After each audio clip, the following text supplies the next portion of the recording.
এখন তো পুরো লিচি সিজন চলছে, আর আমি যেখানে থাকি লিচি একদম লিমিটেড টাইমের জন্য আসে। আর পাপা গতকাল কিছু লিচি এনেছিল, যে পরিমাণে টক, এটাকে কিন্তু এইভাবে খাওয়া যাবে না। তাই ভাবলাম যে লিচি ড্রিঙ্ক যদি বানিয়ে খাওয়া যায় কেমন হয়। তাই লিচিটার থেকে, মানে লিচিটার চোকলাগুলো থেকে পাল্পগুলো আর গুটিটার থেকেও পাল্পগুলো পুরো আলাদা করে মিক্সির গ্রাইন্ডারে আমি অ্যাড করে নিয়েছিলাম। তো তোমরাও এইভাবে অ্যাড করে নেবে ফার্স্টে, আর সেখানে তোমরা অ্যাড করে দেবে আইস কিউব। তোমাদের প্রয়োজন মতো অ্যাড করবে। আমি এখানে গ্রাইন্ড করব ফার্স্টে, তাই আর বেশি আইস কিউব অ্যাড করব না। তো ভালো করে সাফা করে অ্যাড করে নিয়েছিলাম আইস কিউব, আর তারপরে সেখানে অ্যাড করব সুগার। তোমরা নিজের টেস্ট অনুযায়ী সুগারটা কিন্তু কম বেশি পরিমাণে অ্যাড করতে পারো।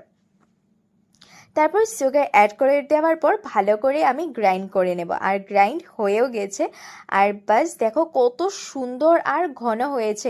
এখানে তোমরা ঠান্ডা চিল ওয়াটার অ্যাড করতে পারো, আর সাথে আইস কিউব অ্যাড করে নিও। তো আর একটু সুগার অ্যাড করে নিয়েছিলাম, কারণ এত বেশি টক ছিল না কি বলবো, আর খেতে তারপরে দারুণ লেগেছিল।